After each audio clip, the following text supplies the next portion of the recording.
That was just a snippet of a new documentary, Behind the Frontline. It makes the link between toxic medical workplaces and patient care. The makers of this documentary, however, say they don't want to point fingers or ruin careers, and instead they're hoping to find solutions to the problem. Dr. Adil Khan is a medical doctor and the producer of that series. Good evening, and thank you so much for joining us tonight, Dr. Khan. Now, before COVID-19, many would have been blind, I suppose, to some of the goings-on within the medical profession and exactly the kind of pressure that doctors have been under. But COVID-19 has almost lifted the veil on some of the difficulties in the system. You produced this, however, before COVID-19. Tell me about how much the issues that you raised, that you discovered, still resonate now. Good evening, Kathy. I think this is a fantastic opportunity. Thank you for affording me.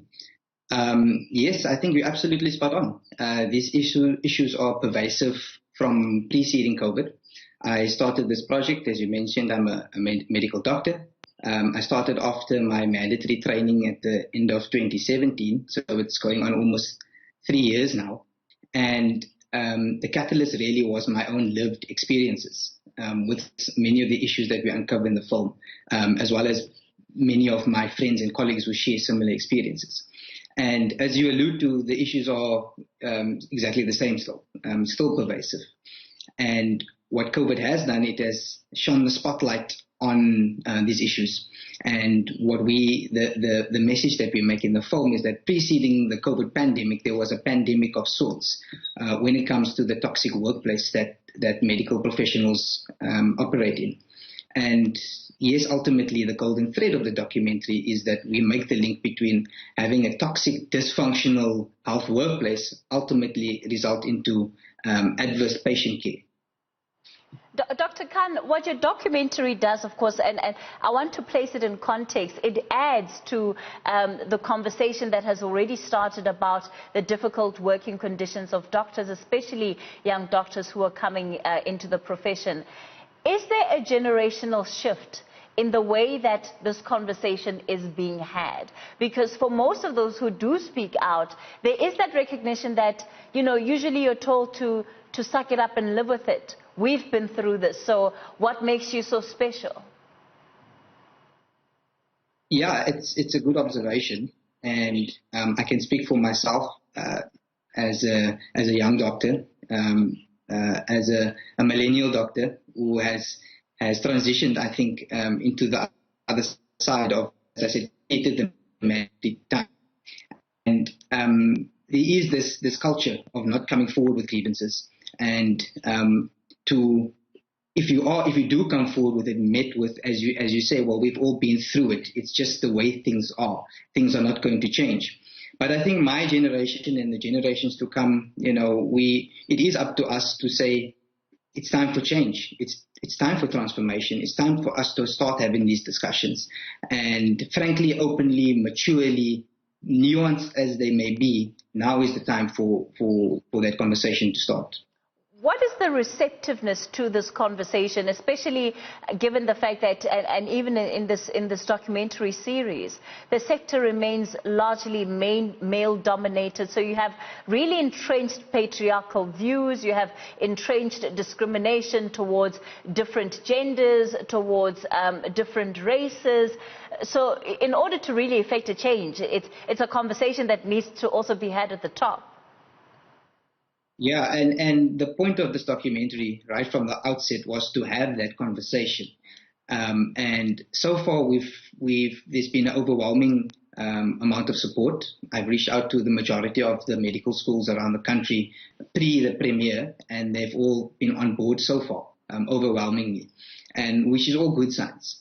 But it's up to us now to keep the pressure on, to start to have this conversation, which, as I mentioned, is the starting point, but then to follow that up with concrete plans for transformation. So if it's institutional policy shifts, if it's leaders being held accountable, these need to be followed up and monitored to ensure that they do actually take place. Ultimately, that link that you make between the wellness, the overall wellness of doctors and their ability to provide good care to their patients, what is that link? And are you worried about the backlash that may fall from that? I think let me answer your second question first. I'm not concerned of the backlash of this documentary to me personally at all. And the reason is those that do watch it and engage with the content will find that it's measured. We were extremely careful to be quite conscious of the tone that we use in the documentary. So as you mentioned in the intro, we don't name any names. The anecdotes that we relay, the one you saw in the trailer, it gives you enough kind of meat, but without providing, the hospital's name, the time or the date, or the persons involved. And I felt that was critical from the outset to have this mature conversation about a real hot potato topic in the profession. And I felt that was the best approach to take, to say, well, we're not going to put the focus on the stories per se. The stories are there just to have the conversation about the broader issues, about discrimination, bullying and working conditions and mental health in the field. The actual link that we make is that if you've got a health workplace that's toxic with these issues, naturally people will be unhappy. Naturally people will not be functioning at 100% capacity. And it can lead to things like absenteeism, burnout, mental health problems.